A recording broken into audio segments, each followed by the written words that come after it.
Muri kuno kwezi kwa gatatu kwaranzwe n'umunsi mpuzamakungu wa munani ntwarante, umuhari w'abakenyezi n'abigeme baharanira amahoro n'umutekano mu Burundi ntiwahengeshanije kumenyesha no guhimiriza abakenyezi ku ruhara rwabo mu guharanira amahoro. Uruhara rudatanguye muri bino bihe vya none. Kera cane mu 1915 abakenyezi b'isi yose bagera ku 1200 baratororokanye bahurira mu Burundi atakindi kibahuje atari kwiyamiriza ingwano ya mbere y'isi yose yari yabasinzikaje hamwe no kurwanira agateka k'abakenyezi ko kuronka ijambo mu bijanye n'amahoro n'umutekano. Iryo koraniro ryahavuye rishinze umuhari mpuzamakungu wa mbere w'abakenyezi uharanira amahoro n'ubwigenge, Ligue Internationale des Femmes pour la Paix et la Liberté, n'uyu munsi ukiri imboneza mu bijanye n'amahoro n'umutekano.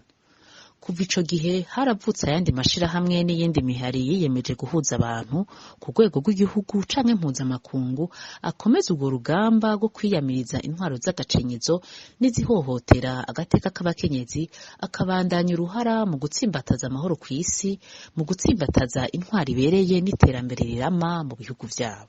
Muri iyo mihari yavutse harimwo umuhari w'abakenyezi n'abigeme uharanira amahoro n'umutekano mu Burundi. Uyu muhari wacu ntiwiyobagiza uruhara rukomeye rw'abakenyezi b'abarundikazi bagize mu bihe vyo kurondera kwikukira, mu bihe vy'intambara zahekuye abarundi igihugu cagiye kiracamwo, na cane cane mu guterera bitoroshe mu gihe c'amasezerano y'amahoro y'Arusha. Turacabakeza nk'uko dukeza abarundi n'abarundikazi bo mu bihe bitandukanye ku ngwano bagize n'ubu bakiriko kugira ngo mwigeme n'umukenyezi w'umurundikazi agire ubwigenge n'agateka mu bijanye n'imibano, ubutunzi hamwe n'ivya politiki nka basaza babo. Nimba hari semo dushitse kuno munsi nuko yubakiye ku ntambwe abakenyezi baturuka mu mpande z'isi yose bagiye baratera mu myaka 100 irangiye, n'abarundikazi batuboneye izuba badasigaye inyuma mu kwereka amakungu ko hari hamabi adakwiye kwihanganirwa. Kubwo kutubonera izuba muri iyo ntambara, umuryango mpuzamakungu ONU warashizeho umugwi bise Commission de l'ONU sur le statut des femmes mu 1946, hanyuma hajaho amasezerano akomeye yo kurandurana n'imizi amabi y'ubwoko bwose akorerwa abakenyezi mu 1979. Ejo bundi mu 2000 hajaho ingingo y'1325 ya ONU yerekeye abakenyezi amahoro n'umutekano, resolution 1325.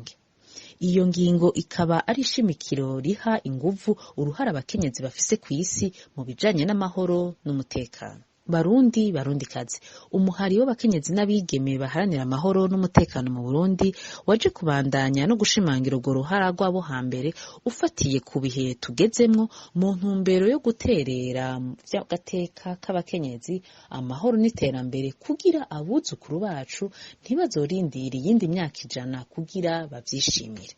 Ego nidushima intambwe ikomeye tugezeko. Kanatsinda ni nini dufatiye ku buzima banyogokuru n'abanyogokuruza babayemo. Ariko ntitwijajare. Ico kumenya nuko twokwiyubara kuko hari intambamyi ku butwari, ubumwe n'inguvu z'abakenyezi n'abigeme biyemeje guterera kugira Uburundi bube mu mahoro, butera imbere, aho abarundi n'abarundikazi baterera mu iterambere ryacu atakumigwa, maze bakanasangira umwimbu atawanja wamira. Inguvu z'abakenyezi ni karahara mu ruganda ntibacura. Abatavyumva nabo babona ko umukenyezi ahagurutse abangamira inyungu zabo.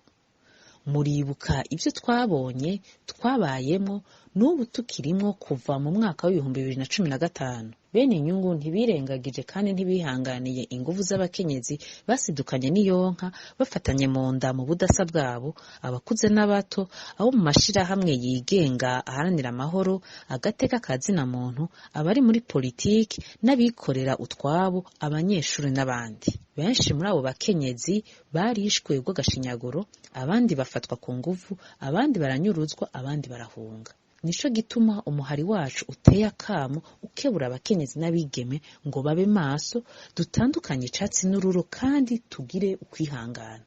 Niko urugamba rwabaye rurerure rugira ingaruka kuri twebwe no ku bacu. Ariko nubwo biruko ntidutihangiro, tugumane ubumwe no gufatana mu nda, tuba abahizi bashobora kurengera ibibatandukanya n'izindi ngorane zo mu buzima busanzwe bwa misi yose, kuko ico tugwanira ni kinini kuruta ivyo vyose.